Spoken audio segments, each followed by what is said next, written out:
蜜雅塔罗现在有 LINE 的官方账号了，所以如果大家有要预约占卜的话，可以加 LINE 的官方账号进行预约。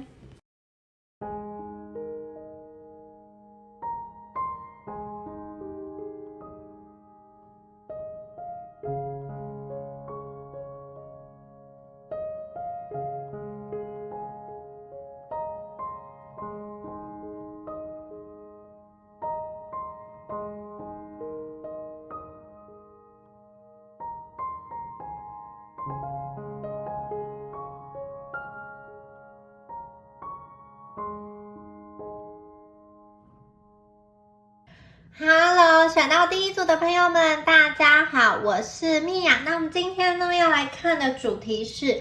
你们在哪一方面即将要逆转胜哦？在哪一方面你现在觉得很困扰的地方，即将要有一个突破、进展跟变化？好，首先呢，我们来连接一下第一组朋友你们的一个能量状态哦。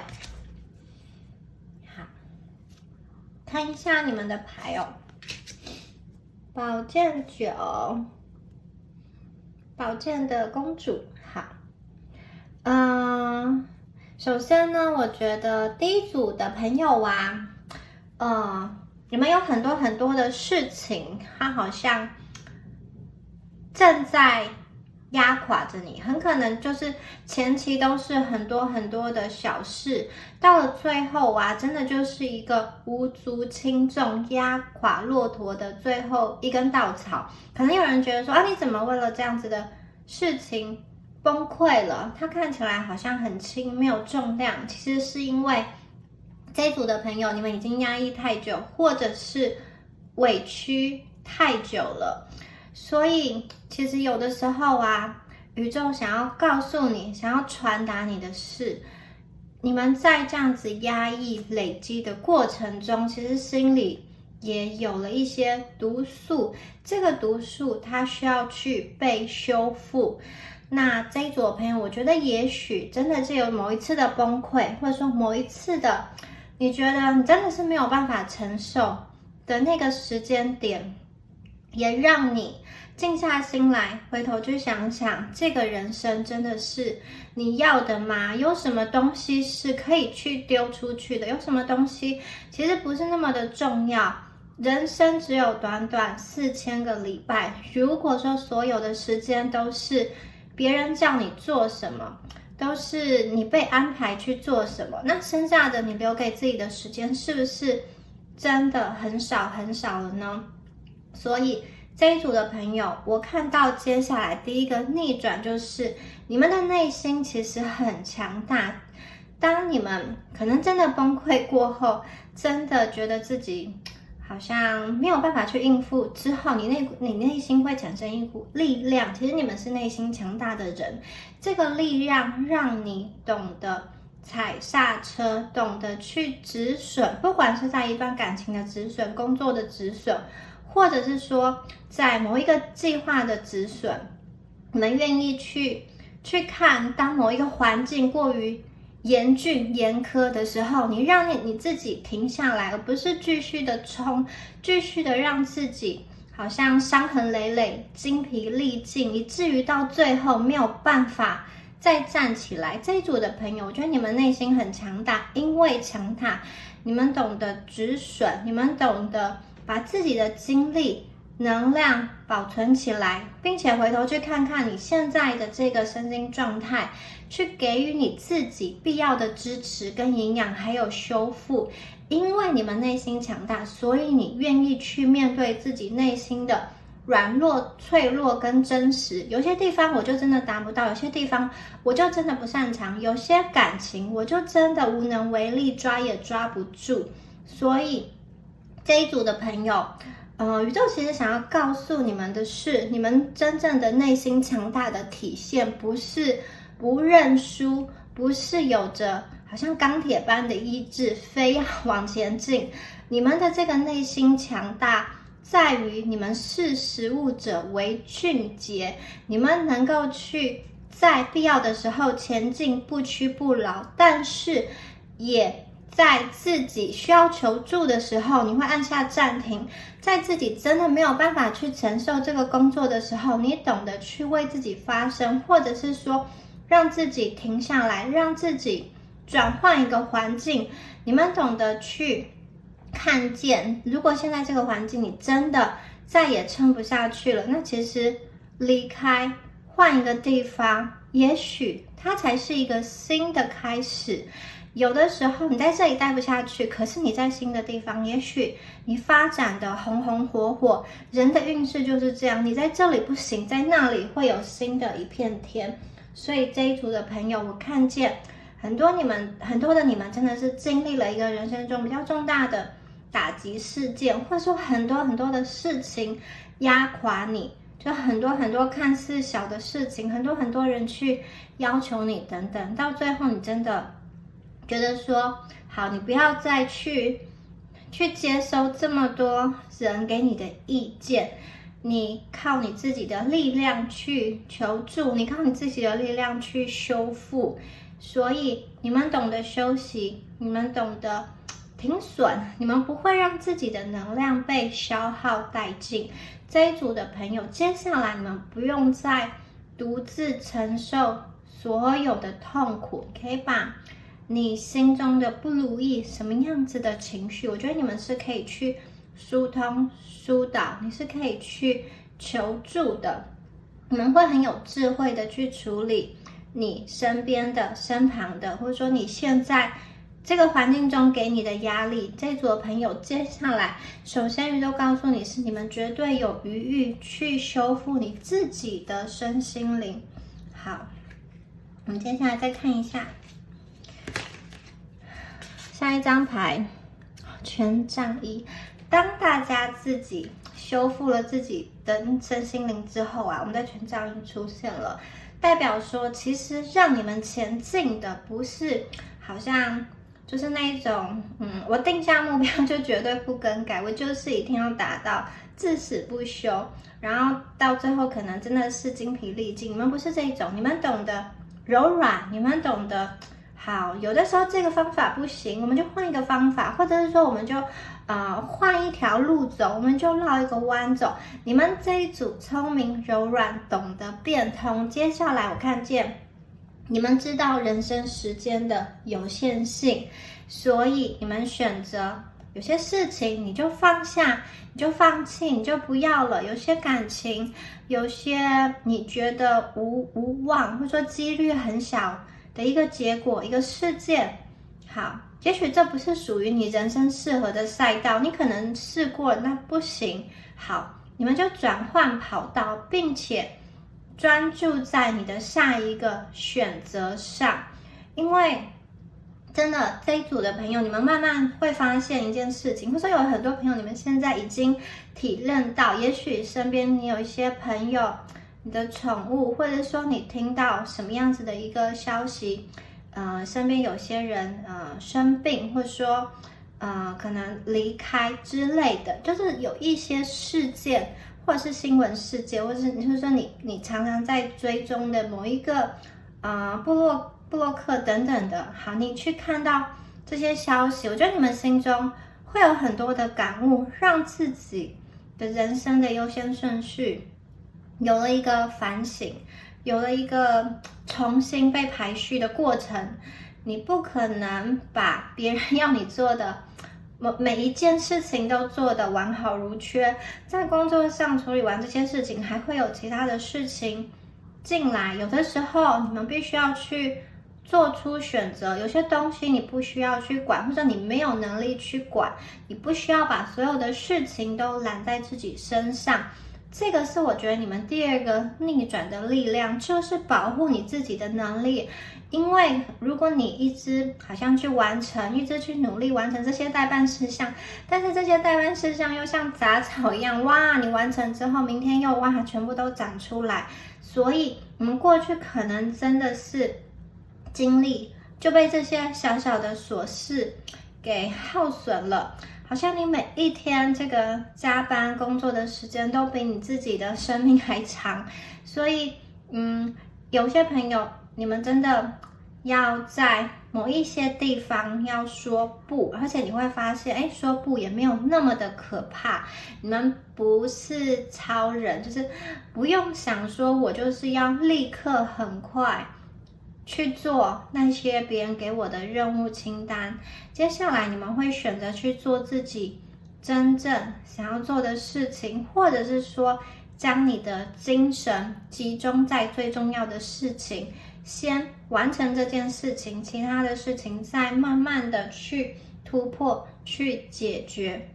有些时候啊，好，有些地方你真的兼顾不来，你可能就放弃了。有些地方就真的做不好，你就放弃了。可是这一组的朋友，我觉得你们反而在心态上更加从容，也懂得去放过自己了。有些奖杯，有些掌声，或者说有些你想要的东西一时半刻，或者说没有来到你身边，你想要的人，或者说你想要去和解的一段关系，你想要怎么样子的一个这种家庭的爱、父母的爱，如果说当下没有能够得到的话，我觉得你们也能够去舒缓，能够去缓解心中的那个梗、那个刺，因为人生不会事事如己意，但是你们还是可以选择快乐的活在当下，因为当下的这个时间点，你是完完全全属于你的。对于你不是那么擅长的事情就让它过去吧，就是不要一直事事说都要求得一个很高分。那这一组的朋友，当你去保留你的能力，当你去重视你的这个精神的话，我觉得其实你们会活得更加的快乐。你们不需要做很多事情来证明你的一个存在感，或者说从别人的肯定的眼神、赞赏的眼神去获得一个安全感。也许你们现在正在做的这件事情是你很在意别人给你的一个评价，你的老板、你的上司、你的同事，或者是说你的伴侣，你就是会去期待对方给你的这个评价是好的，或者说你们会去假设你做这件事情有什么好的回馈。可是我觉得接上来你们真的是跳脱出这样子的观念，你们不再试图证明，做一些事情来证明我是好的，我有存在的价值的。因为有些事情并不是你做得好，别人就一定要给你掌声，别人怎么想其实你很难掌控。人生有很多事情是不确定的，特别是跟其他人有关的事情，跟情绪有关的事情，很多事情都不是你能够掌控的。如果你一定要获得某一个人的认可你才感到开心，如果你一定要好像获得某一个人给你的奖杯你才会觉得你人生无憾，那其实你大部分的人生的心情都掌握在别人的手里。所以这一组的朋友，你们的逆转就是你真正的获得心灵的平静跟心灵的自由了。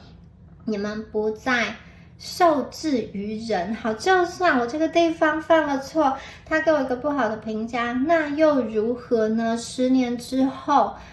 谁会记得这件事情呢？对不对？好，这一组的朋友，你们真的好，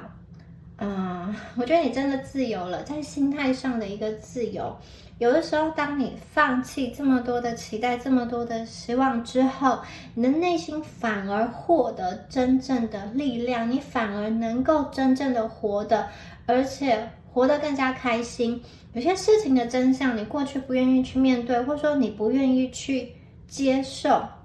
我觉得接下来你们都能够去看见、看清楚、想明白，能够去接受。即使当下的环境不好，也许你也能够去自嘲，找出一条方法。一旦你们的心态转变，我觉得你们的能量层整个就起来了。好，如果说你过去比较容易受到其他人的情绪能量干扰，我觉得接下来你们已经有一个防护罩、保护伞，别人说的那些话不会进到你的心里。你们内在自己会发光，所以你更专注的是自己想做的事情，自己怎么看待自己，而且你能够去掌控自己的时间，这个是非常非常重要的一件事情，你们将会去减少一些好像需要把自己放在跟其他人连接的这个关系中所带来的不安定感、情绪的不确定感。这一组的朋友，因为我觉得很大一个程度你能够自给自足，你能够去坚定你的立场，就算这个立场跟其他人的想法不一样，你也觉得没关系。有些事情你想做你就去做，你也不需要去开口告诉别人，你们就去做了。这个是我觉得你们很棒的一个，就是很棒的一个能量的转变哦。好，哇哦，接下来我们的死神牌，还有我们的金币公主哦。好，你们即将会有一个很大的蜕变。好，死神牌的力量真的是要死透了之后，放下了之后再重生出来，从灰烬开出来的玫瑰花非常的有力量，非常的漂亮。所以我觉得有些朋友，你们在整个蜕变的过程中，很可能你首先必须的就是正视你的一个恐惧，对于感情的恐惧，对于金钱的恐惧，好，对于我未来可能会有一点会不会无依无靠，或者是说我未来应该要如何掌握，迷茫不确定的恐惧，你去面对它之后，你将这个恐惧击破，然后你去重生了。好，这一组的朋友重生之后啊，我觉得会有一个显化的过程。这个显化跟实体的物质世俗世界的连接是息息相关的。所以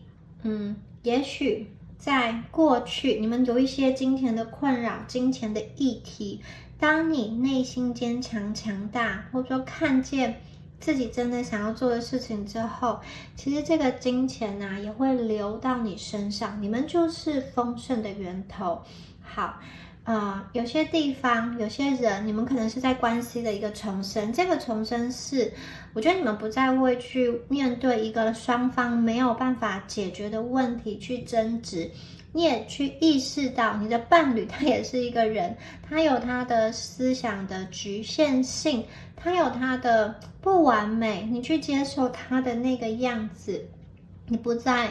对他感到失望，或者是说有一些超出你当时所想的，当时你跟他在一起的时候有一些幻想，有一些美好，然后现在进入到真实生活中，你会发现有一些落差，怎么跟你想的不一样。这些东西当你看清楚想明白之后，我觉得你不再会有失望的那个感觉，反而你知道事情的真相是怎么样，反而你知道原来很多时候电影上小说上的那些叙述，它是一个泡泡，你接下来进入的这个真实的世界才是你实际活着的这个时空。而且你接受了你的伴侣的有限性之后，我觉得你还是能够从这样子的感情中去跟他携手共度未来的人生，因为我觉得这个爱的连接还是在的。这一组的朋友，接下来你们会掌控你自己想要走的路，不会出现很多的人去指指点点，或者说有人去规定你应该做什么。同样的，你对于未来你在走的时候也没有办法，或者说很多时候你计划赶不上变化，你可能可以去计划，但你没有办法巨细靡遗的计划到每一个步骤，每一个细节，所以这当中带有一点点的冒险，有一点点的不确定，但是这个就是命运给你带来的指引。我觉得你们还是有本钱、有时间、有机会可以去尝试，特别是在事业上，有些朋友你想要做一个副业，或者说你想要看看有没有什么其他的工作可以去跳，或者说你想要自己开创公司，你们想一些其他的赚钱的方式，这个赚钱方式也许是好金钱可以得到翻倍的回报，或者说有机会跳脱你的阶级，改善你的生活状态，或者是你希望以自己更喜欢的方式来赚钱等等的。我觉得这个有关于金钱的愿望都可以实现。然后呢更加的明白，或者说更加的跟你生命意义的连结是，你们知道你们现在的努力是为什么。很多时候我们都在为了未来去做努力。我希望我现在这么努力，是因为我希望1年后的自己、3年后的自己、5年后的自己成为什么样子，或者说我希望我未来有一个房子什么的。可是当你眼睛一直看着未来的时候，那你现在的当下是不是一时就是这样子分分秒秒的就流过去了呢？这一组的朋友，我觉得你们现在是真正的在活的。当你对未来有期待，不断的把未来这个金钱的能量抓在你的手里的同时，你们也不忘记当下。你们怎么说呢？你们不会好像说把自己逼得很紧，你能够给自己放松，你会知道说无所事事的这种休闲，或者说去做自己的喜欢的事情，去旅游，这些东西也是人生中非常非常重要的，它跟金钱的积累一样重要，因为这个就是你人生中的一部分。我们并不是要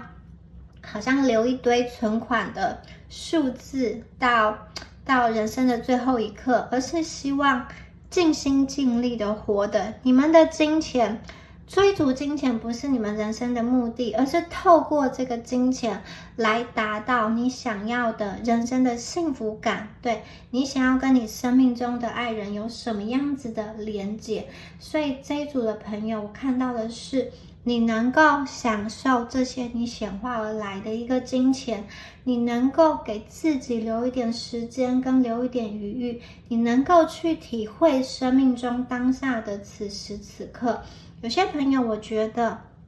这个金钱的能量跟你自己的内在疗愈有关。很可能有些朋友你会去净化，或者说你会去做这种咨商，或者你会去冥想等等的。过去你在金钱上的一个卡点，现在会被移除。你过去没有理解的事情，现在都能够打通。当你想清楚，想明白你生命中的意义的时候，其实我觉得这个金钱应该要怎么分配，怎么流动，怎么样存钱，怎么样投资，因为每一个人适合的方式都不一样。有些人喜欢保守一点，有些人喜欢激进一点，可是我看见你们都会找到一个让你能够去安心的方式，你们能够去保护自己，你能够去为你的人生设下界限。设下界限是很重要的。当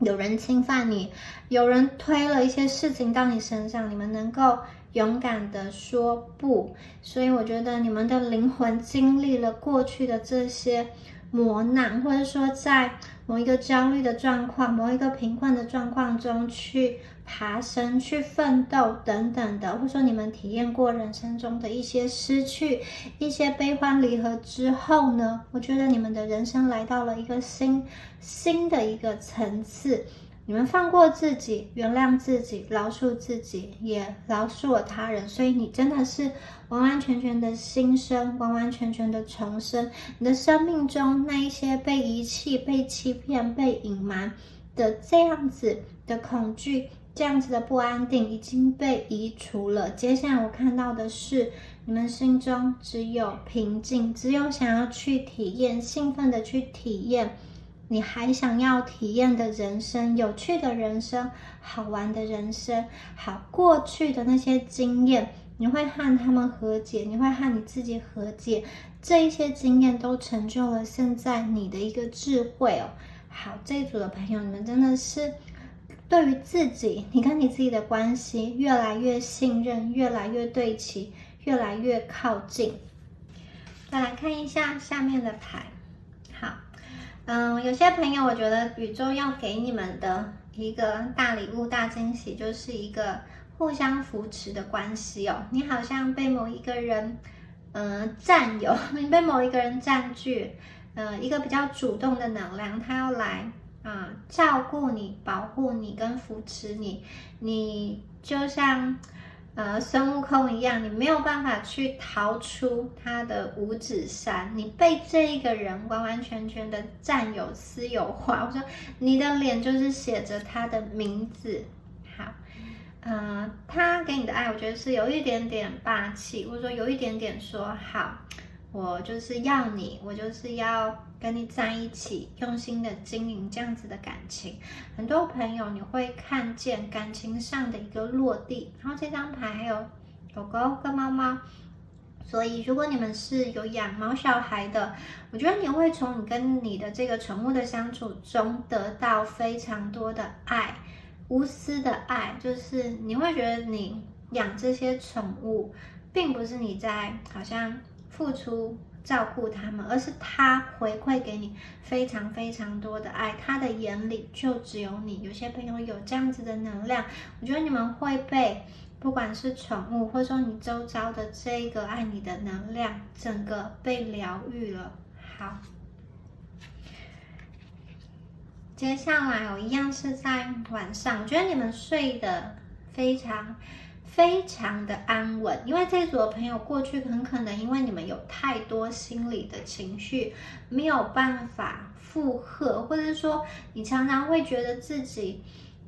需要去追赶，需要去好像应付很多繁杂的事情，你总觉得自己的精力不够，能量不够，或者说跟别人相比的时候还有好多好多不足的一个地方。可是接下来我看见你真的跟自己和解了，拥抱你真的爱自己之后，其实你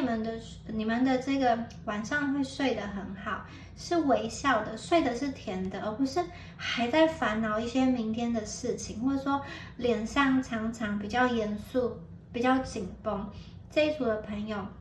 感觉上你的内心被宇宙的手抚摸了，被这个爱的手抚摸之后，你觉得很温暖，你觉得很柔软，你的情绪是可以被接住的，你的情绪是可以被理解的，你不会觉得你是一个人需要去承受，一个人需要去面对的。有些朋友，我觉得你会遇到你生命中的这个灵性的导师，好，你可能跟他谈一谈你关于金钱、关于感情的议题，你突然觉得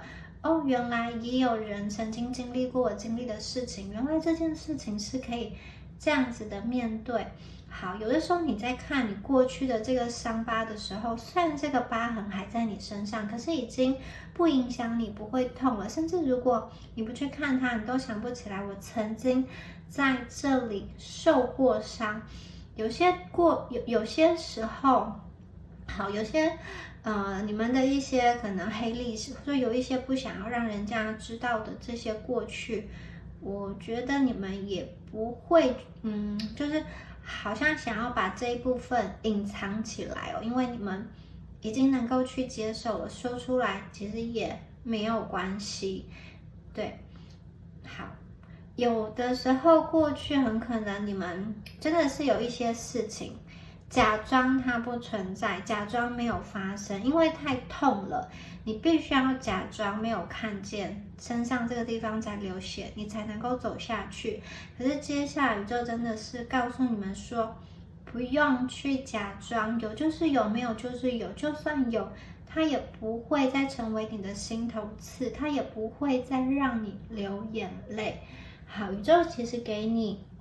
很大的一个能量的保护，你们被接纳、被支持，你们可以好好活着，你可以去展开你的新的生活，你可以去跟你过去的自己和解，拥抱自己。然后我觉得你拥抱自己之后，如果你们有伴侣啊，有小孩啊，或者说你生命中有很亲近的人，你会发现，你对待他们的方式也不一样了，你不必再好像从他的那边去所求很多的爱，或者是说你不会在跟他的互动中因为一些言语而引发自己内在的不安，而好像想要去防卫或是比较受伤的感觉，因为你们内心平静了，看见了，明白了。我觉得你在跟生命中重要的人相处的时候，也会更加的顺利，更加的柔软。你们的内在是非常稳定的，不会被外在这个不断变化的世界所影响。好，所以我觉得你们的内在的这个核心，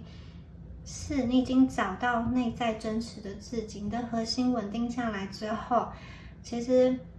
外在的世界没有别人。好，一切都出自于你们的所思所想。同一件事情，你们接下来可能会有不同的反应。过去同样的事情，你是很受伤的，可是现在你却觉得，完全没有感觉。好，接下来好吃的食物哦，好，这个嘛，我觉得很可能有人要请客请你们去吃好吃的这种高级的料理，或者说你很喜欢的这个料理，也许是有人要下厨煮一顿好吃的食物给你，这个食物啊，真的是。有的时候胃暖了，心就暖了。不止你在吃的时候觉得很美味，得到营养，你的心里也得到营养。所以我觉得这个食物啊，很可能也就是跟你喜欢的人一起聚会，亲朋好友一起聚会，透过这样子的美食的连接，或者说交谈啊、闲聊，你们真的是完完全全的被充电了。或者有些朋友，我觉得你们可能是这种同好会，有相同经验的人一起出去玩，一起吃饭，或者说他来招待你。在这样子的交流的过程中，很可能你们都是一群好到异地打拼的人，有这样子的聚会，你去听他们的一些成功的故事，你去听他们一些曾经的一个挫败，不管怎么样，在这样的聚会中，我觉得你得到了非常非常多的这种同理、支持跟安慰，你也能够去。好像听人家讲那些故事，就觉得发生在我身上的事情好像也没有什么大不了的。原来，人生是有很多种活法，就是别人的这个经验对你来说，也是你可以另外去思考的一个方向。好，那我前面有说嘛，很多朋友你们会在某一个阶段去止损，有些朋友可能是在感情，有些朋友在投资，有些朋友是在一个工作的项目上去止损。止损了之后啊，好，其实你们会在其他的方面迎来金钱的回报跟金钱的丰盛。所以宇宙要告诉你说，真的，不管是不适合的感情，不适合的路，你就断舍离，不要再苦撑，因为接下来你们会迎来一个很开心的一个生活。你只要了解当下的处境，了解你自己适合什么，去找寻适合你自己的路，去做你想要做的事情。其实你们真的会从就是跟一些好像很多类似心境的朋友这样子的分享中，去看见，去走出来。过去你可能是比较封闭的自己一个人，现在你可以去分享，去走出来，去看见人生有不同的选择。其实这些金钱啊，它是自然而然的回流回馈到你的生命中。你会发现其实有很多时候宇宙会通过不同的方式来表达他对你的关心，他对你的爱。小到是说我今天的停车位找得很顺利，或者说我中了什么样子的奖，或者说我今天在什么样子地方有需求宇宙就给我这样子的一个供应。你会发现原来宇宙是在为你有一些提前的安排，提前的一个打点的。好，再来看一下下一张牌。很多朋友，我觉得你们真的会有属于自己的家，或者说即将要交屋，即将要入住了。有些朋友，也许你有一栋房子之后，你还想要去投资第二栋、第三栋。那这一张牌，我觉得跟前面这个金钱的显化，它有一种好，你们的金钱已经上升到另外一个层次，这个层次绝对不是只求温饱的这个层次哦。你们接下来的金钱呢，绝对可以满足你日常的生活所需，那些居住啊、食物啊，或者说一些生活的必须之外，你可以对于你的财富感到安全、安定跟安心。你的金钱也可以很有余裕的用在你的亲密关系、用在友谊上。然后，我觉得你们的金钱可以给你带来成就，带来尊重。有的时候人就是很现实嘛，可能你有多一点点的钱，然后你就可以请别人帮你去处理一件你不想要做的杂事。我看到接下来你们的金钱的能量是可以让你获得自尊跟尊重，还有你的自我的实现的。这一组的朋友，接下来真的是你们的金钱会在你意想不到的地方流入。你不要说我现在的工作好，就是只有这样子，每个月固定的薪水，然后加薪的幅度也不大。你不要这样子自己把自己局限起来，对不对？宇宙要给你钱，其实会有很多很多的方式。你们也不要说我我今天我所有的来源收入就只能靠着我的工作。事实上有很多种方式都可以让金钱的流入，不管是别人送你的，或者说继承的，或者是说你的爱人给予你的，或者说你的副业，或者说你中奖，或者说有什么人介绍什么合作机会，就是有各式各样的方式来金钱都可以来到你身边，还有别人免费的请你吃饭，提供你服务等等的这些东西，也都是它背后都是一个价值。我看见这一组的朋友，你们会不单单是你自己满意自己的人生，我觉得在别人的眼里，你们也会成为所谓的这个人生胜利组。好，要什么有什么，然后也有稳定的一个感情，还有我觉得你们的这个金钱的能量，当然你们自己也出了很大一部分的力，可是其他的这个金钱的能量的来源呢，我觉得有可能第一个就是来自于你的这个伴侣也许他是带着丰厚的资本实力来找你的，或者是说真的是你在投资上押对宝了，一飞冲天，人生整个翻身，或是什么样子的好机会，真的就是被你抓住了，赚钱赚的真是太容易太轻松，想都没有想过有这样子的方式。这一组的朋友抽到第一组的朋友，很可能你们真的是在阶级上大跃升，跳好多个阶级，很可能你会有这种管家住在很大的这种豪宅，然后会有很多人就是给你很礼遇的，就是这种 VVIP 的通道都有可能。所以第一组的朋友，我觉得你们的好运这个翻转，特别是在金钱的能量是非常非常明显的。好，以上呢就是有关于第一组朋友你们今天的解牌啦。我是蜜雅，希望今天的解牌有帮助到大家。我们下次影片见咯，拜拜。Hello， 想到第二组的朋友们，大家好，我是蜜雅。那我们今天呢要来看一下第二组的朋友，你们在哪一方面即将逆转胜，哪一方面的运势即将要大爆发哦。好，首先呢来看一下第二组朋友你们的牌哦。我们的26号牌，这个社群的一个力量哦。好，首先我觉得选到第二组牌的朋友其实你们目前的状况觉得没有说到很糟糕就是你目前的状况，其实有的朋友你们是还不错的，比你想的还要好。就你可能觉得自己还有哪里不足，或者说自己觉得没有达到心中的一个期待。但是其实我觉得你们就牌面上来看起来，你们的能量还不错，你们已经远离了低谷的那个状况，甚至有些朋友你们真的就是在起飞点即将要上升的那个时期点，一切就是慢慢的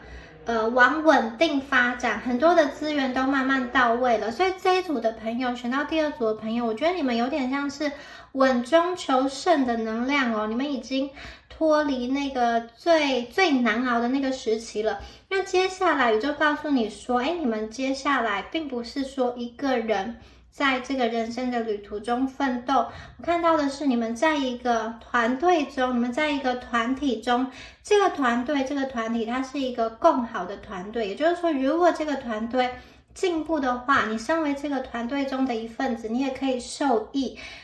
有点像是你出了其中的一点点力，而其他人也拉着你往前进，拉着你往前走，很可能是因为这个团队的名声，或者说因为你伙伴的关系，你们也雨露均沾，得到了这样子的一个好处，或者说你有很强的这个合作伙伴帮你解决了一些问题。所以这一组朋友，我感觉上接下来你们可能会比较轻松。有的朋友你是在家庭中有这个得力的队友，得力的助手，你能够去获得一个这个团体共同产出来的成果，你能够去享受。也许你并不是这个团体中出力最多的，或者说也许你是在参与某一个，你投资到某一个这个经济体中，你什么都没有做，可是这个投资的这个项目就自然而然的收到很丰厚的回报，你不用做什么，可是因为这个团体，这个潮流，这个趋势，它在帮助你进入一个新的阶段，进入一个蓬勃发展的阶段。这个力量，我觉得很多朋友你们其实会得到实质上的一个金钱的回报。那有些人呢，我觉得你们不单单只是在这个团体中享受团体给你带来的这种利益，或者说这个投资、这个潮流、这个趋势给你带来的好处。有些朋友我看见你们也许会成为领头羊哦，看你们的这个个性。有些朋友你们确实是比较突出的、比较闪耀的，你们是团体中的这个焦点，团体中的一个亮点，好像很多人都要去请求你的这个意见，听你的声音，或者是说他们看着你发光，觉得说你就是这个领域的这个一个很有权威的人士，或者说你做的这么好，给后面的人树立了一个什么样子的典范。然后在这样子的一个团体中，有点像是你在追求自己的利益的同时，也能够照顾到大家的利益。同样的，每一个人在把自己的事情做好的同时，也可以利益到身边中的其他人。如果是一个家庭的话，也许就像是每一个人在自己的岗位上做好自己的事情之后呢，整个家庭、整个组织其实是可以运作的很好的。所以这一组的朋友，我觉得接下来你们其实是受到刚刚说过一个公司、一个团体、一个组织的帮助，你们在其中是可以受益，别人的这种好的成果、好的见解的努力都会回报到你们的身上哦。好，很棒的一个能量哦。接下来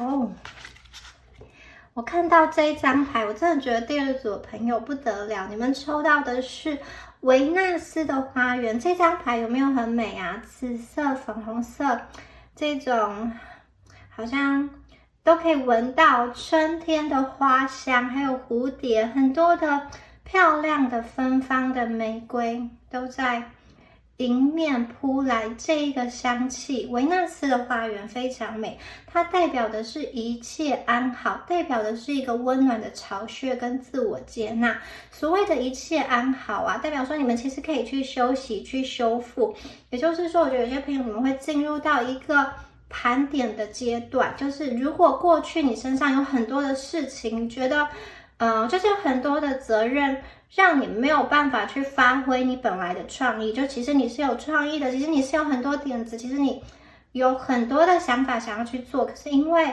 当下太多的杂事琐事让你很忙，让你没有办法去做自己想做的事情的话，我觉得维纳斯的花园它是一个能量上的更新，有点像是在提醒你说，好，有些事情真的这么的有必要吗？或者说有些钱真的你需要去赚吗？这个钱你虽然能够去赚，可是你赚得很不开心，你会拿你的笑容去换，拿你的身心健康去换，拿你的这个好心情去换，拿你跟家人的相处时光去换，你觉得这样子的赚钱方式值得吗？我觉得宇宙也是让你去停下来想一想，让你去盘点，因为接下来我们要过的是一个舒服愉快的生活，并不是为了赚钱而汲汲营营，为了去追逐一个名利名声而去好像把自己耗损殆尽。我们没有要过劳。第二组的朋友，宇宙要给你的是一个让你以开心的方式、舒服的方式在过生活，所以维纳斯的花园出现了。宇宙邀请你进入到一个爱的乐园，有的时候你需要去离开一个战场，也就是说你要把你手上的剑放下。如果你觉得每一天出门就像是在打仗，就像是奋斗，你需要去生存，你需要去捍卫，或者说你需要去很紧绷的来面对每一天的生活的话，这个维纳斯的花园它是一个爱的花园。宇宙告诉你说，其实接下来宇宙给你的逆转就是你可以放下你手中的剑，没有人能够去伤害你，你也不需要去像很努力的捍卫你的这个利益，或者说捍卫你的一个名声，你不需要很努力，这些东西自然而然的就会留在你身边。感情也是把你们的剑放下，然后你可以穿过这个鸟语花香的大门，进入到这个充满童趣、开心、多彩多姿的花园。你可以沉浸在一个美梦成真，然后花朵的香气中，有一种你终于回到家了的感觉。这组的朋友，你们过去很可能很疲惫，为了一个家庭组织，或者说为了你的理想去奋斗，或者是说因为你们就是那个领头羊，你就是团体中闪亮的星星，别人很看好你，相对的你也很多的责任，你也很多的苦中有苦难言。如果你很疲惫的话，现在宇宙告诉你，你有一个深深可以去恢复体力、恢复活力的这个休息的时光哦。你进入到这个神圣的花园，它真的是一个属于你自己的时空，没有其他人来打扰。你可以去抛开一切的思绪、思想，放下你的这个太过理性、谨慎、逻辑式的思维，用你的感性去感受、去体验。在这样子漂亮的花园中，我看见你们的能量重新的被洗净，你们的脸上的这个光彩，或者说脸上的这个表情不一样了，容光焕发。因为你心中充满爱，因为你开始接纳自己，你爱上现在的自己，你爱上你所有的缺陷跟瑕疵，你接受你就是你本来的样子。维纳斯女神她手里有一面镜子，让你看到你所有的缺陷，但是它并不是一个魔咒，你只是看了一眼之后呢，你不需要为你的这个缺陷去奋斗，因为每一个人在世上没有人是完美的，所以你第一眼看到的时候，也许在这个镜子中你看到的是你的不完美，可是当你的眼睛、当你的眼神、当你的这个看事情的角度换了，你会发现，你这样子的缺陷、缺点其实也很可爱，它就是这个花园中很自然存在的一部分。所以这一组的朋友，你们的心即将得到安放，你们不会再需要好像很辛苦、很奋斗，然后很努力，需要去跟别人抗争才能够存活下来。不是的，接下来你们会用舒服、开心、愉快的方式来过日子。好，我们接下来是52号牌，跨越世界哦，在两种的状态之间会让你仍然感到很舒适。这张牌在说什么呢？有些朋友，我觉得你们有点像是在过去跟未来摆荡，或者说在现在跟未来摆荡。有的时候你们会很专注于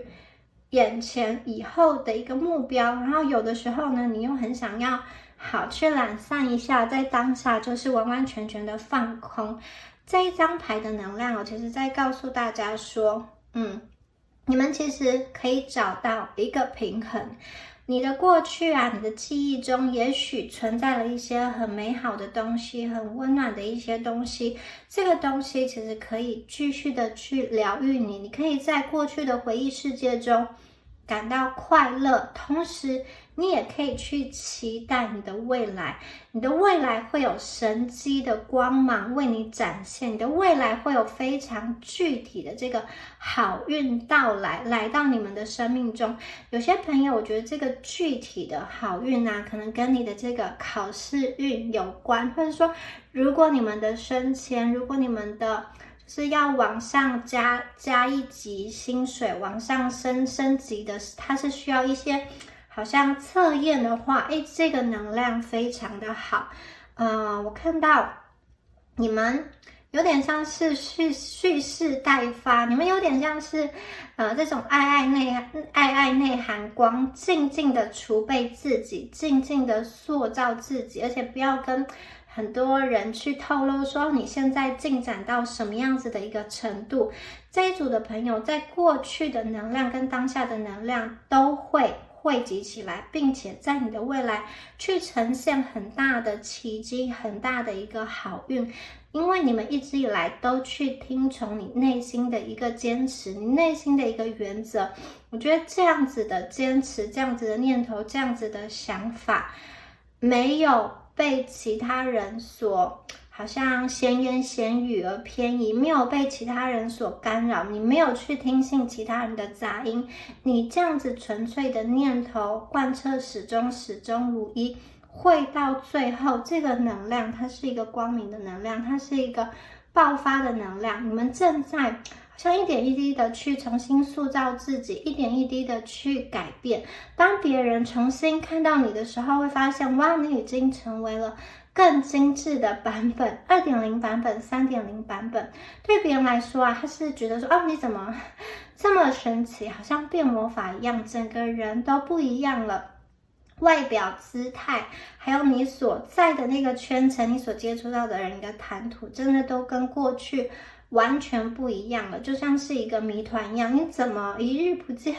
就是变化这么大，这么的精致。同样的，对于你们来说啊，我觉得你们会有持续的诞生一些新的想法，这些新的想法会持续的碰撞，持续的发光，然后呢，你会为你的这些想法去做一些行动，因此你想要的未来其实就会显现在你的眼前。你们觉得可以感受生命中有很多的新的能量正在进来，这些新的能量是好的能量，是好的能量，是帮助你们的能量。有些朋友，如果你们本来就有在冥想，本来就有在这个身心灵领域有跟你们，或者说有修行，有跟宗教有连结的话，我觉得你们能够更加的去听到一些宇宙给你直接的指引，你应该要怎么做。你们会连接到你的守护天使，你会连接到你的高我，然后你会感觉到有一个很清晰的声音告诉你说，你应该说你从哪一个方向去着手这件事情，或者说你会更快显化你想要的一个结果。这个就是宇宙想要给你们的一个好运跟奇迹。好，接下来这张牌，好，深潜者。有的时候啊，我们在人生的路途中需要去探索，需要去探险。这个探索跟探险，它代表了一点点的风险。有些朋友是你的，我觉得眼前接下来会出现一些机会，这个机会会帮助你学习这些，或者说帮助你成长。它可能是来自于你的工作、你的人际、你的学业，或者是一段感情等等的。好，那这个学习对你来说可能是一个进入到未知的领域中，就是跟过去的舒适圈有一点点不一样，但是呢，它也会带来一些新的发现。有些朋友，你可能是结束了这个单身的状态，去跟某一个人建立新的连结。有些朋友，也许你是想要去转换领域，或者说你在工作上有了一些新的任务，跟你过去的这个过去所熟悉的事物不大一样，可能你在生活环境有了一些转变等等的，因为一些变化。有些朋友可能是你自己的身份改变了，成为了爸爸妈妈，成为了爷爷奶奶，你当然也会有一些新的这个能量进入到你的生命中，有很多事情想要去学习，然后在这样子的学习的过程中，可能会有找不到方向，会有那种不知道怎么处理一些好像人际关系的时候，但是我看见你们一直想要让事情变好，一直想要让自己变好，你们一直有这一个想要往前走的心，因此你们会迎接很多很多的好运。你们潜入到一个新的未知的领域中去探索，你会得到一些新的发现。特别是有些朋友，如果你是在做研究领域的话，或者说你们是需要去解决一些问题的话，我觉得你可以得到一些很不同的见解，或者说你写出来的东西，提出来的想法是别人没有，过去都没有想到的，你得到的这个成果，得到这个发想概念，或者说这个结论是会让人家惊叹的。也就是说，虽然它是有一点点冒险，可是它的风险其实有限，但是回馈却是无限大、无上限。它的风险可以预知，可是得到这个回馈却是无上限，没有天花板的。因此，当然要去潜入这个深海底，去看见有什么样子的宝藏。我觉得你心里也会有一个声音在召唤你，你想要去冒险。你一旦这个声音好像召唤你之后，其实你就会不知不觉的想要去潜入一个黑暗的底部，看一看这些神秘的地方，看一看这些沙子里面藏有什么样子的珍珠，藏有什么样子的宝石。有的时候你们就是要超越事物的表面去寻找答案，这个直觉会推动你往前走。或者有些朋友是在记忆中去挖掘一些事情，让你的情感不断的流动。那当你们在面对未知的时候，这个好奇心其实是你一个很大的指引。最后啊，你们确实会发现一个奇妙的宝藏，然后你也会把这个宝藏打开之后，我觉得你们会得到一个很好的回馈。你也会发现你做这件事情是有意义的，是有价值的。只要你持续的好在某个领域耕耘，或者说在这段感情去耕耘，你们最后会得到一个令你惊讶惊喜的一个非常好的一个好消息。有些朋友如果是在学习领域的话，你就是学到了很多的知识跟技能，或者有些朋友你们在努力的过程中收获了很多的好人缘，或者说有一些贵人看见想要来帮助你，或是有些朋友我觉得你如果有在官司，或者说如果有在什么样子的纠纷，你会在这样子很多细节好像复杂的状况中去理出一个头绪来，找到这个关键的答案。有些朋友你们得到的就是财富的钥匙，这个好像流量的密码。得到了这个关键之后，其实你要什么钱都会，就是你就是可以很轻松的赚钱，要什么有什么。你们一旦去找到了这个宝藏之后，哇，我觉得其实接下来就非常非常的轻松。好，我们来看一下下面的牌，这一组的朋友，你们还有什么样子的幸运好消息呢？来看一下。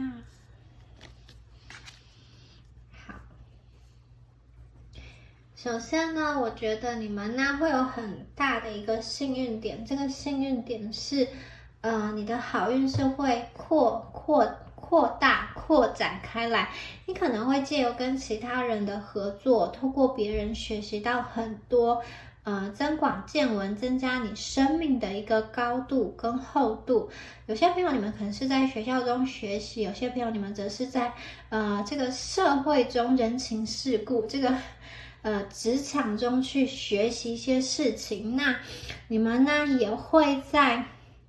好像一切好像看似不可能当中去发现机会，或者是说把一个危机变成转机，把一个别人没有办法处理的一个问题你将它处理好，成为你自己的一个招牌，成为你自己一个加分的利器。有些朋友特别你们在走这个比较荆棘的这种泥泞的道路上，你反而可以走得很好，你反而可以去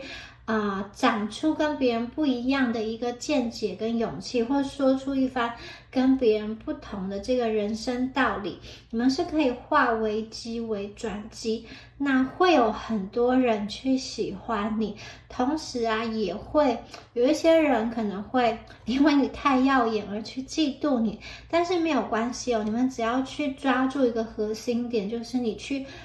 服务，或者说你去吸引那一群喜欢你的人就好了。因为其实只要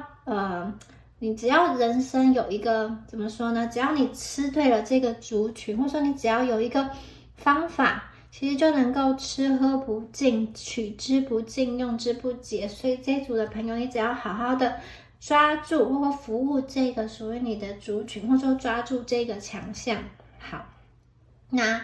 我也看到这一组的朋友，你们面对未来其实是很乐观的，你们的心理素质很强，你们的心脏很坚强，不容易被伤害。别人想要伤害你，他只是徒劳无功，他反而会被你有点像是被你这种气场震慑住，觉得说你们怎么那么的厉害，然后他看一看就摸摸鼻子走了。所以你们的能量场别人是不能够去忽视的。再加上前面我们说过，你可能会在一个团体中成为领头羊，或者是说成为发光者，或者说你跟着这个好运潮，跟着这个团体共同成长，看的就是你的这个运来了。你进入到这个公司之后，这个公司刚好很赚钱，你们也分到了很多的分红，或者说你的这个组很强，你也得到了很多的这个好运，得到了很多的这个关注。也有些朋友你可能就是成为公司的一个大红人，好，在这个做什么都很顺，很多人都要去听你的话，或是去巴结你等等的。那也有一些朋友感觉上你们会是属于比较走自己的路，就是说在体制之内你也保有你自己的独特的一个性格。因为属于这组的朋友，你们可能呢有一些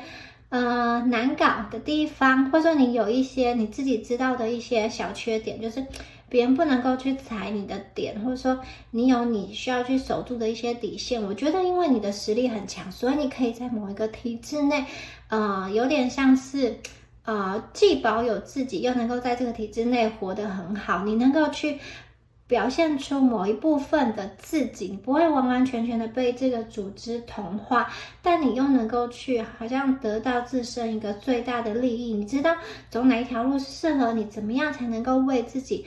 吸取流量带来好处，去获得很多人生的幸运跟红利。还有一些朋友，我觉得你们可能会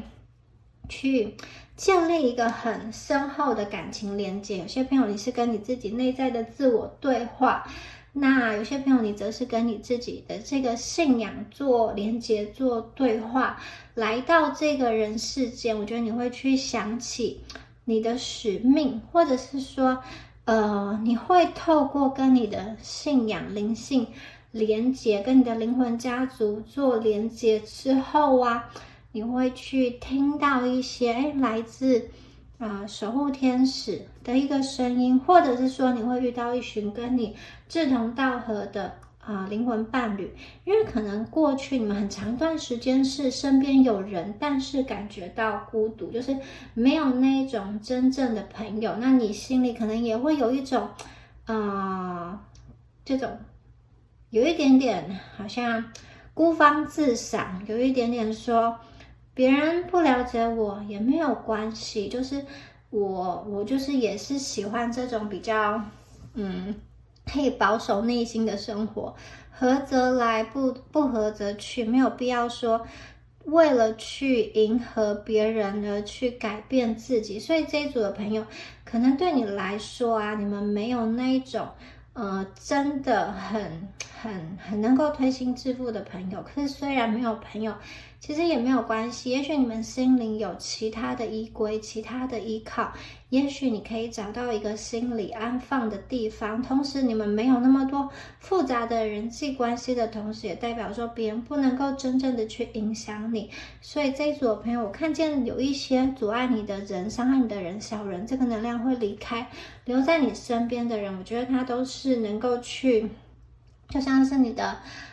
灵魂伴侣，能够去接纳你人生中的一些独特的地方，或者说难搞的地方，或是一些这种自由自在不按牌理出牌的这样子的性格，他是能够去包容你，他能够去看见你特殊的符号，特殊的一个形象。好，那我们接下来再看到下面的牌好，首先是关于金钱上的，然后你们会得到一个通知，得到一个好消息，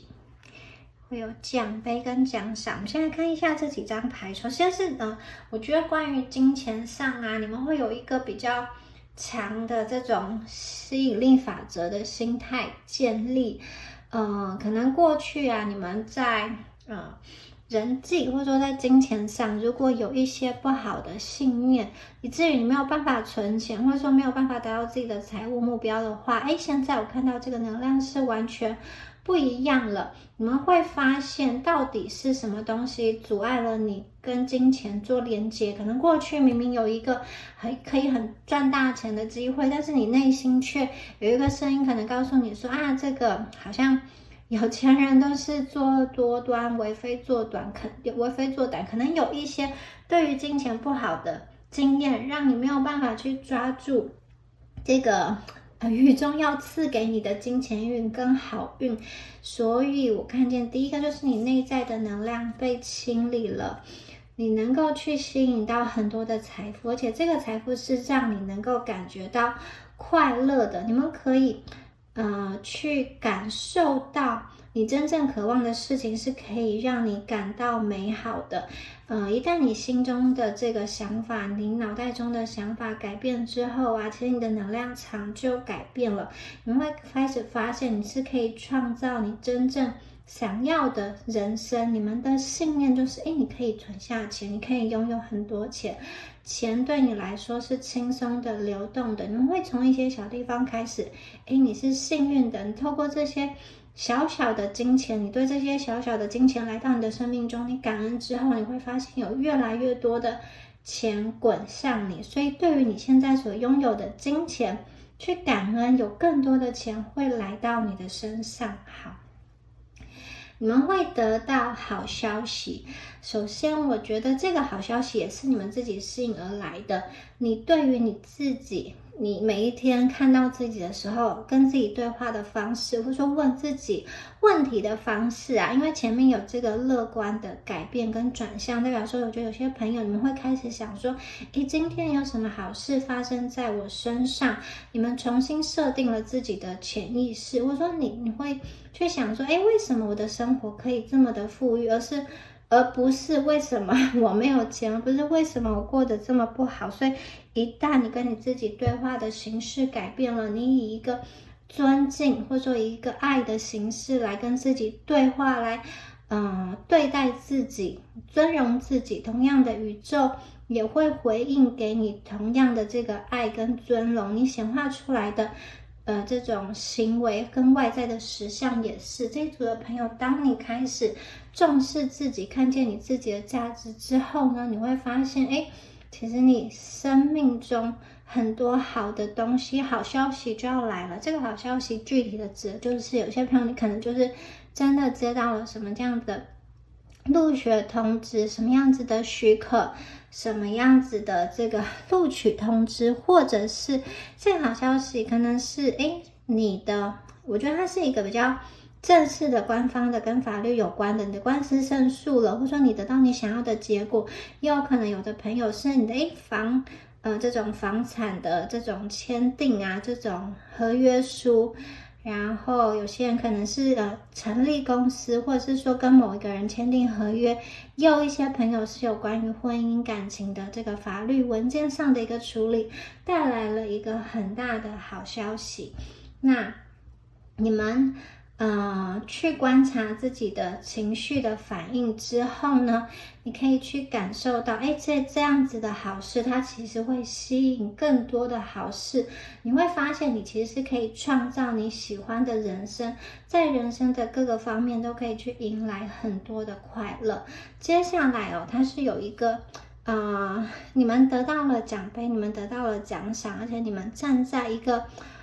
高山上，你们得到了别人的掌声。我觉得这个这种奖杯它可以是指实质的你赢得了什么样子的奖励，也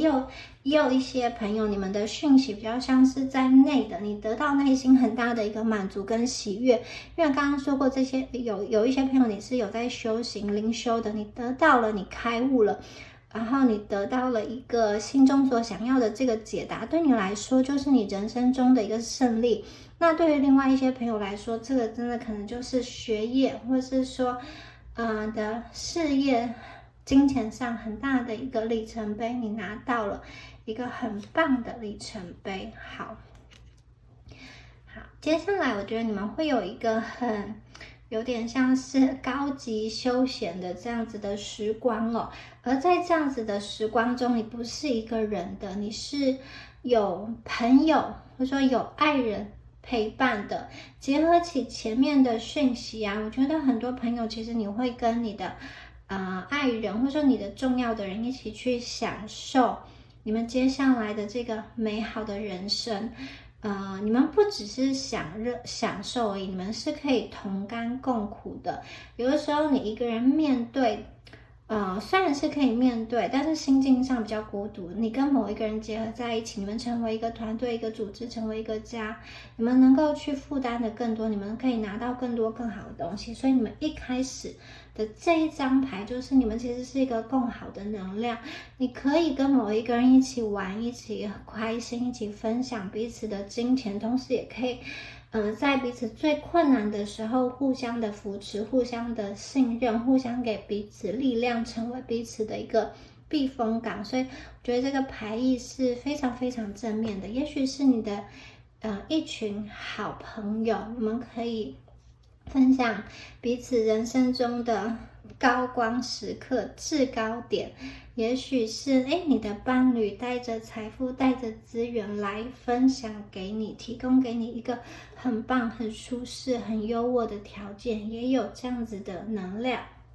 好，那总而言之呢，我觉得第二组的朋友啊，其实你们在工作上啊是有那个被人家称赞的运势的，你们会有升官运，或者有些朋友，如果你的重点是在内心的修炼的话，我也会觉得你达到了你心中的一个理想，就是你可以去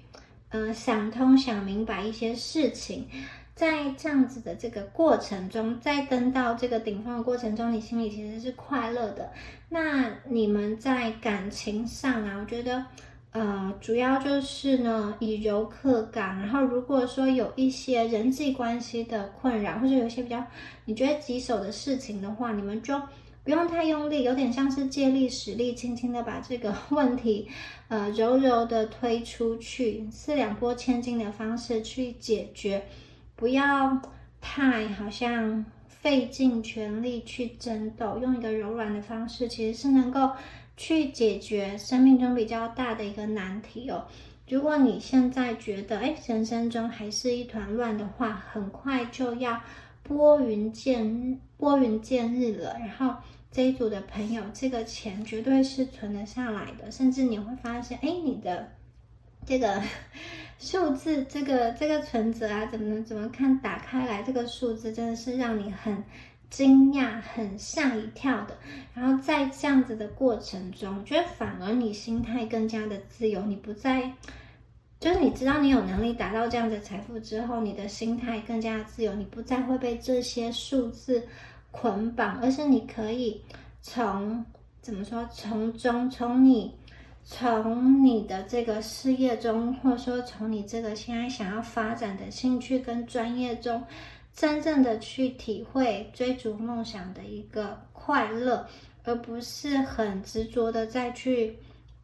说这个目标什么时候要达到。因为很多时候可能你们着急的是一个金钱的累积，因为你要去达到这个目标，几岁之前你才觉得你好像对得起自己。但是一旦你发现原来金钱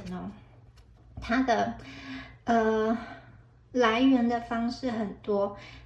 你可以得到这么多的丰盛之后，你们就不会再受这一些数字的能量去捆绑，你是自由的，更多的是你开始在乎的是你的快乐、你的愉悦感、你的幸福感。好，以上呢就是有关于第二组朋友你们今天的解牌啦。我是蜜雅，希望今天的解牌有帮助到大家哦。下次影片见哦，拜拜。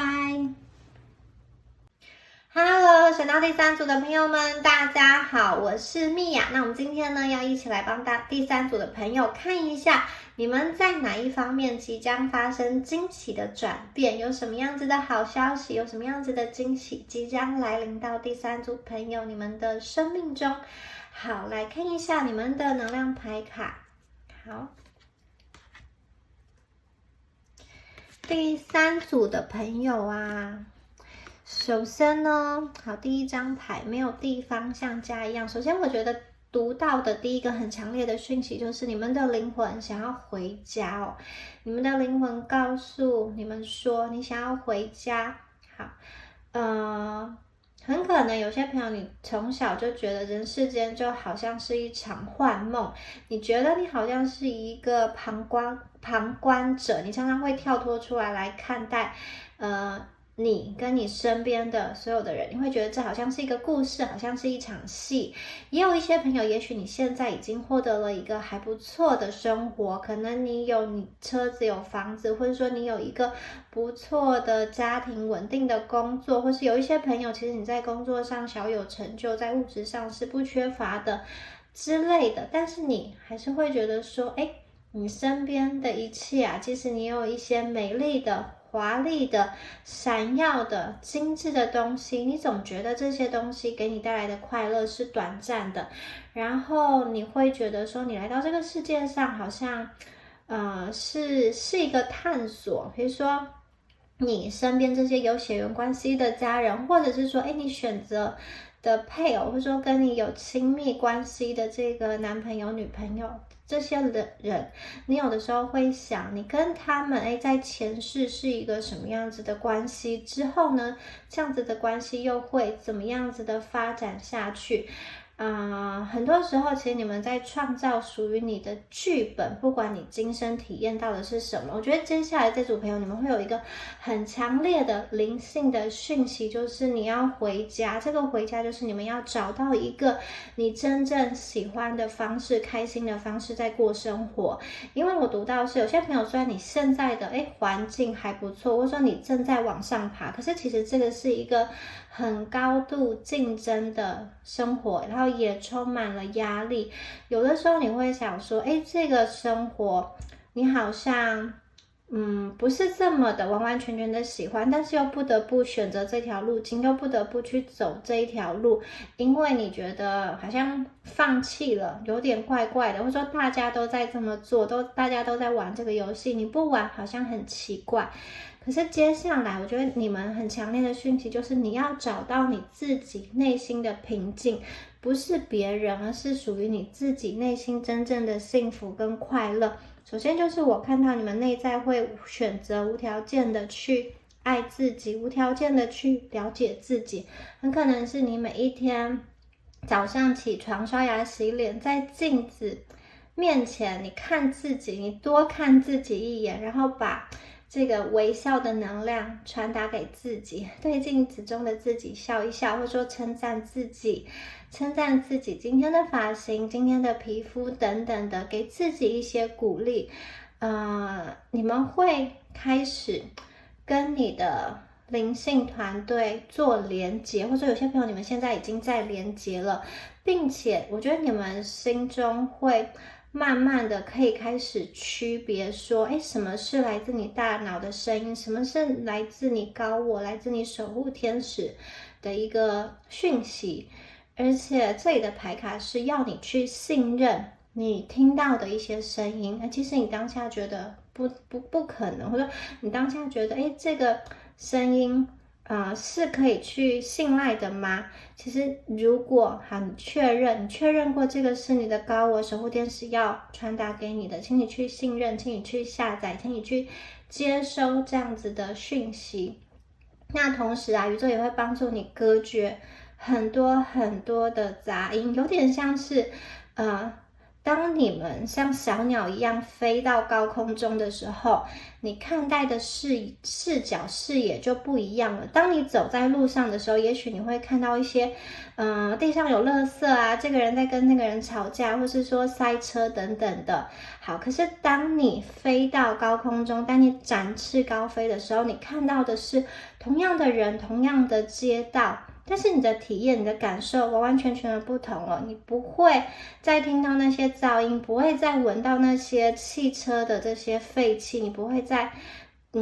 好像看到很多的这种灰尘、垃圾等等，你看到的、经验到的是完全不一样的感受。这个就是你们心灵的一次大跃升，所以你看见的视野是完完全全不一样的。很多朋友我觉得你们会经历一个灵魂的觉醒，它是一个很大的改变。也许有些朋友这个改变会让你去选择一条跟以前完完全全不同的路，但在这个改变之前首先就是你们真的去爱自己，真的去接纳自己。有些朋友你可能会真的去接纳自己不完美的一部分，也许你过去的这个爱自己只是很片面的、很表面的，但是当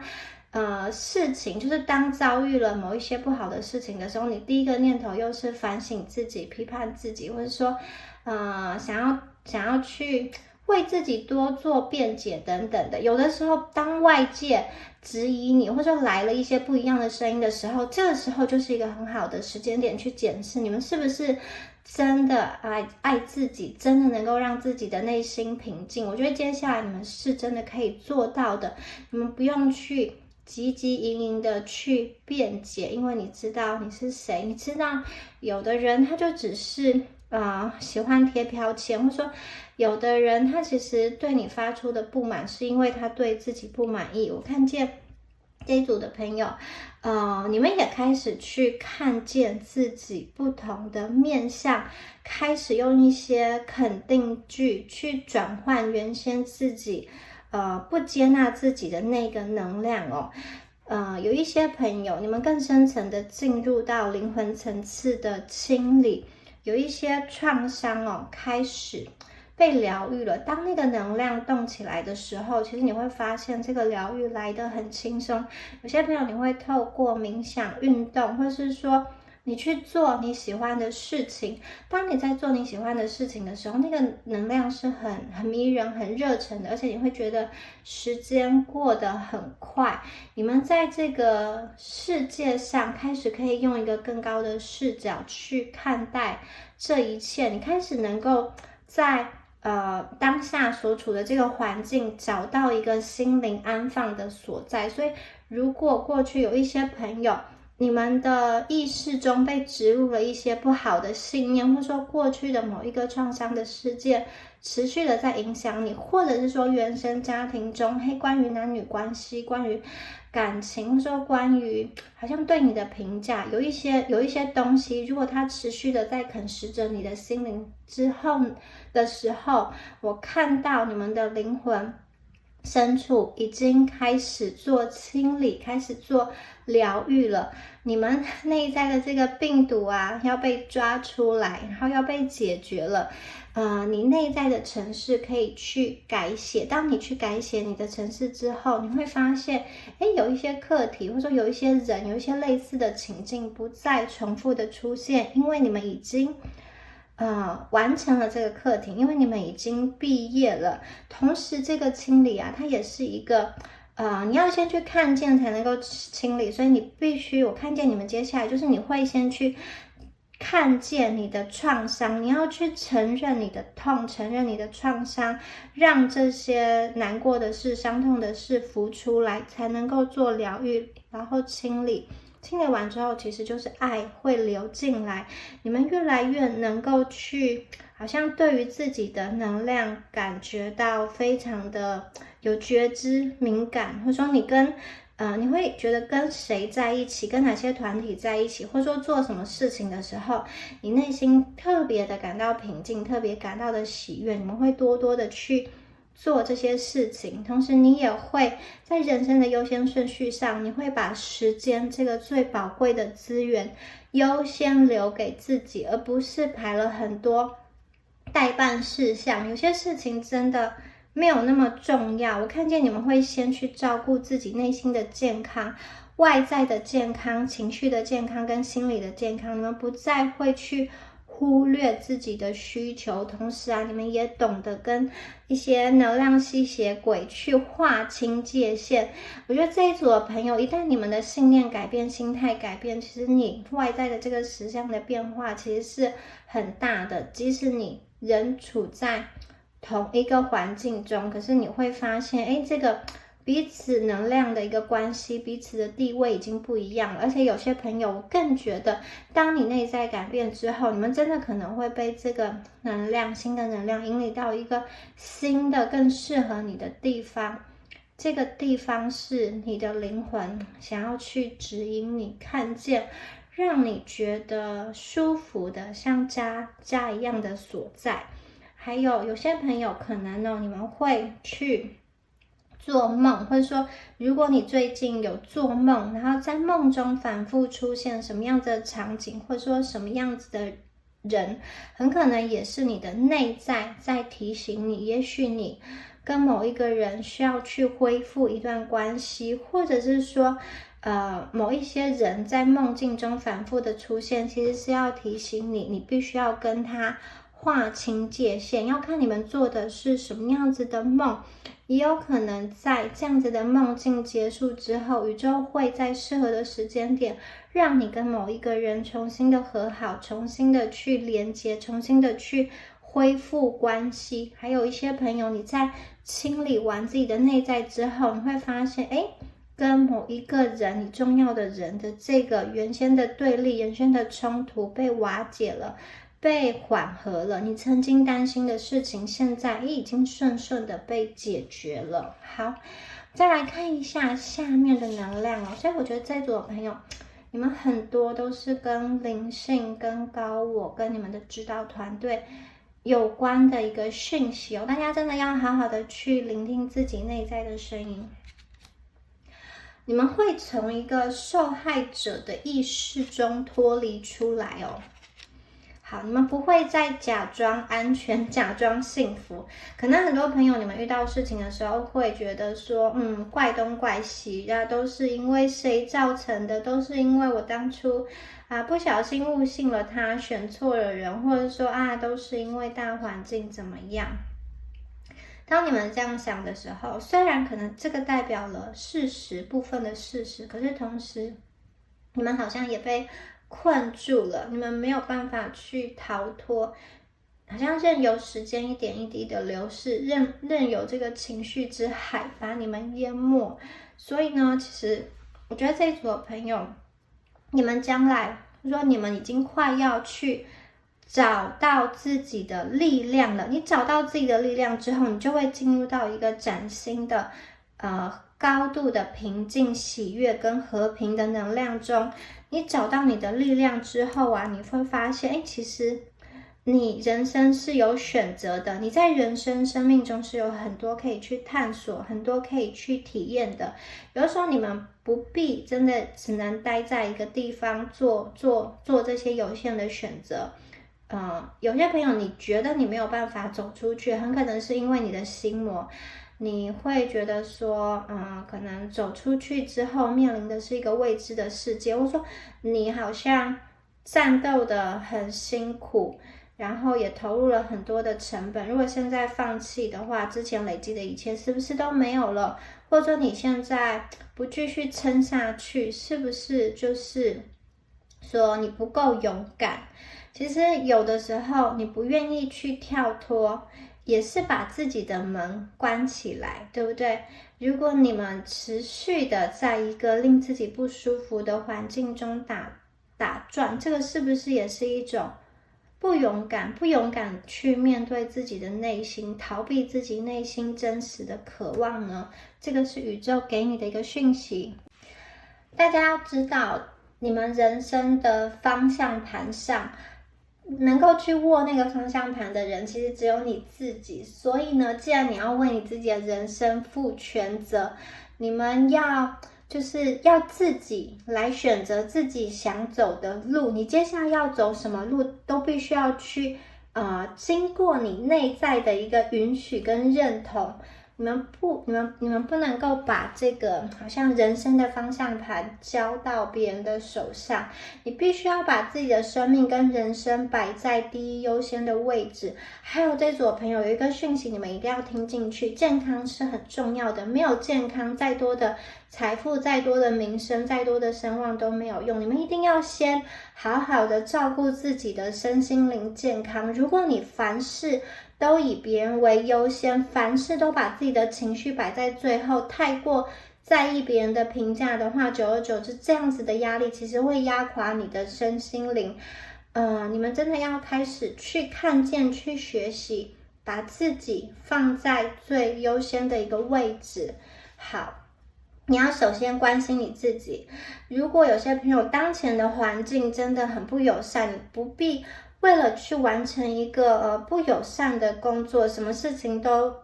硬是去吞忍，或者说硬是都不说，硬是去撑下来。因为到最后这件事情完成，可是如果你的身体垮掉，那一切都没有意义。所以这一组的朋友，你们一定要先好好的去保护自己，不管是你的这个肉体的健康、跟心灵的健康、跟情绪的健康都很重要。没有什么东西是高过于你自己的身心灵的一个健康的。一旦你们想通了某些事情之后，其实你会有一个豁然开朗的感觉。我觉得有些朋友你们是被困在一个好像表面上一切都很好的关系，或者说表面上好像大家都觉得你这样子继续下去是还不错的一个状态，可是你心里其实很不开心。究竟开不开心？说究竟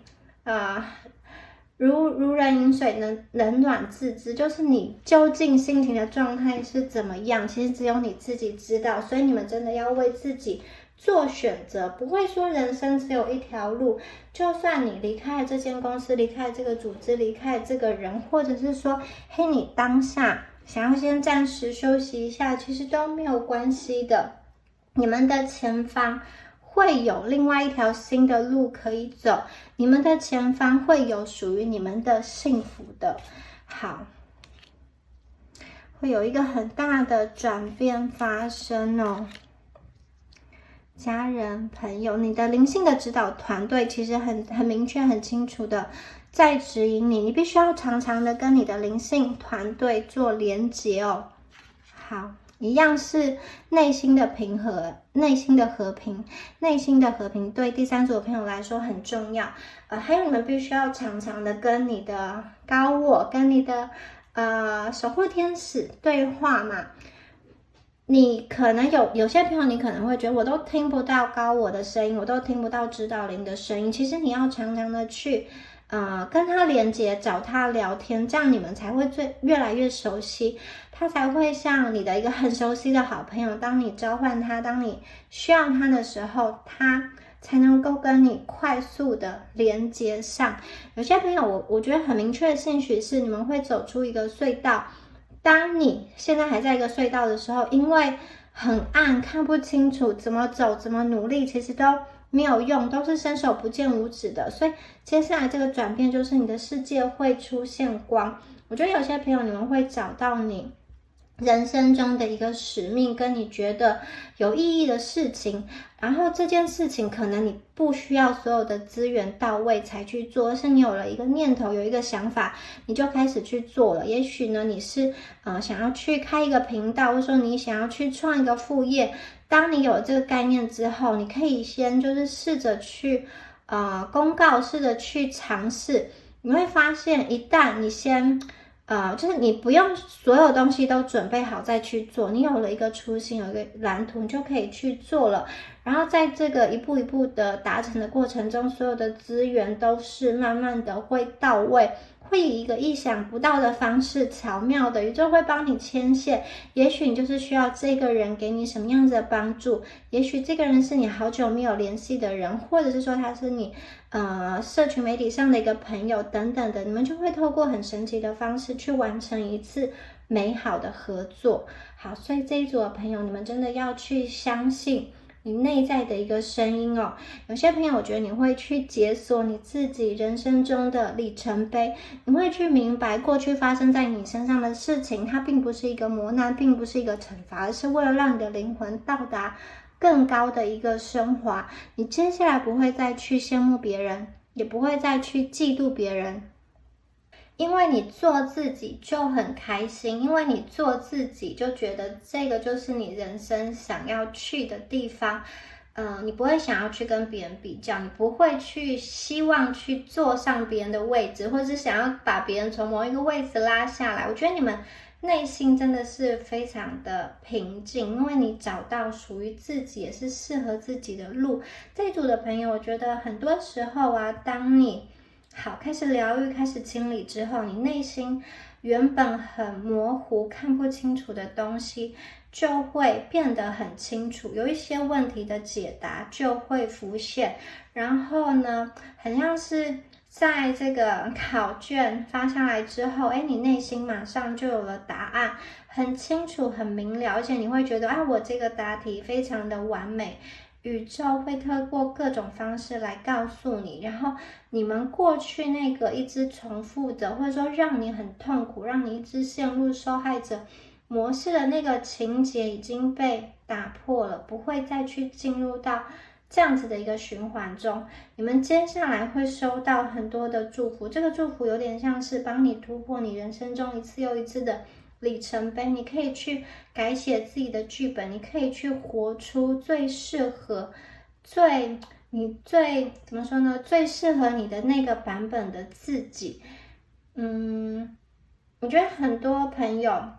不见得是外在的名声地位跟财富可以让你得到心满意足，而是你真的找到自己的热爱，跟你真的找到自己想做的事，或者说你真的跟一个你喜欢的人在一起共组家庭等等的，这个才是你们真心所想要的。金钱是一部分，你们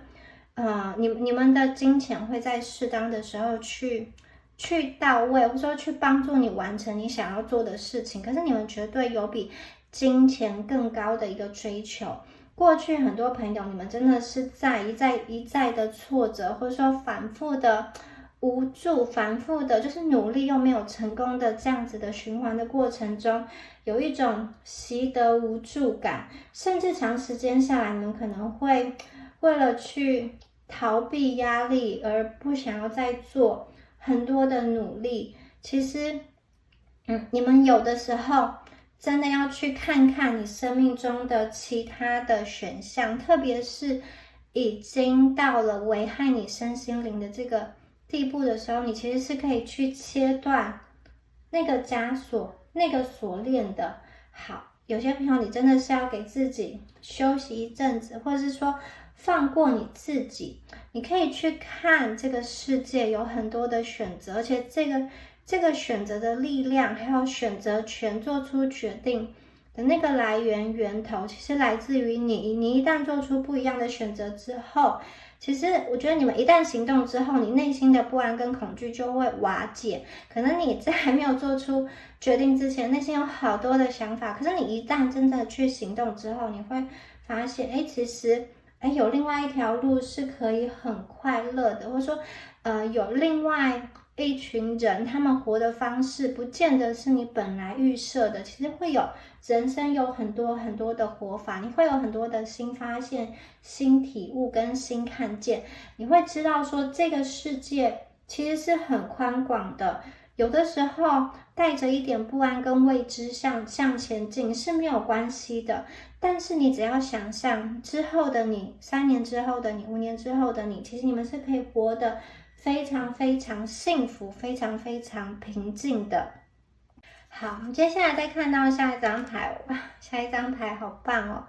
，34号牌，我们这边又出现了白鸽，然后我们还有没有出现2只白鸽？白鸽是要递橄榄枝给你们，递好消息跟幸运给你。我们这边还有彩虹跟一扇敞开的门，这个门是通往个人疗愈跟幸福的大门。所以我觉得这一组朋友，首先你们一定要有敲门的这个动作，敲门的这个动作之后呢，门才会打开，你才会看见一个很漂亮、鸟语花香、像天堂一般的世界哦。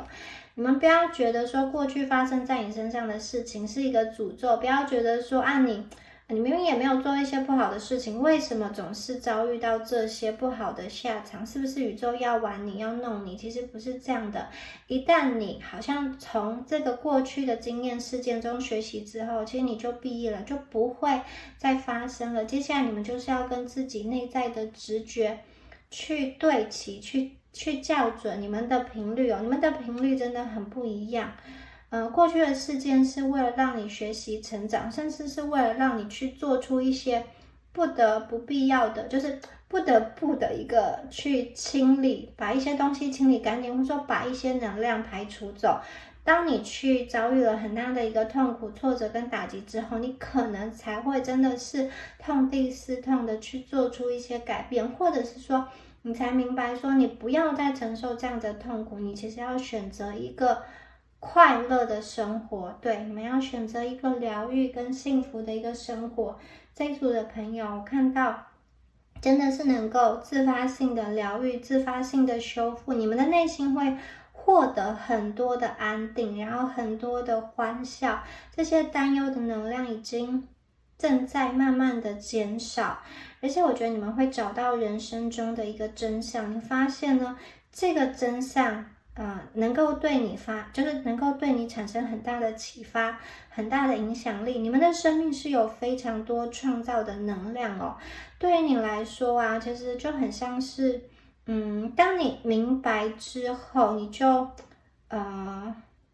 就可以源源不绝的从宇宙中去提领一些你需要的，不管是实际上的金钱钞票也好，或者说灵性钞票也好，只要你能够明白你来到这个世界的真相是什么，然后你跟宇宙的这个源头对齐之后，其实不管是这种灵性的资源跟这个物质世界的资源，对你们来说都是轻而易举的。当你发现了你是谁，你为什么要存在在这个世界上，以及你在生命中的体验是为了什么，你们就会对你的人生有更多的掌握，更多的理解。你会感到往前走的路每一步都是很踏实的，每一步都是属于你自己独特的一个路径。这个世界上没有绝对的一个答案，或者说这个世界上也没有绝对的一个对错，重点就是你们要找到一个平衡，同时要找到的是一个让你能够感觉到像是回到家的这一条路，你们绝对能够找到一个让你觉得心灵上感到回家了，让你觉得说，这里是你不会担忧，不会恐惧，不会失望的，你可以平静的在这样子的环境，在这样子的生活中去做你热爱的事情，而不是应该要做的事情哦。有一些朋友那些不好的、肮脏的记忆，它已经被封印住了，不要担心那个噩梦会一再的浮现来啃噬你。你们能够去用一些祝福，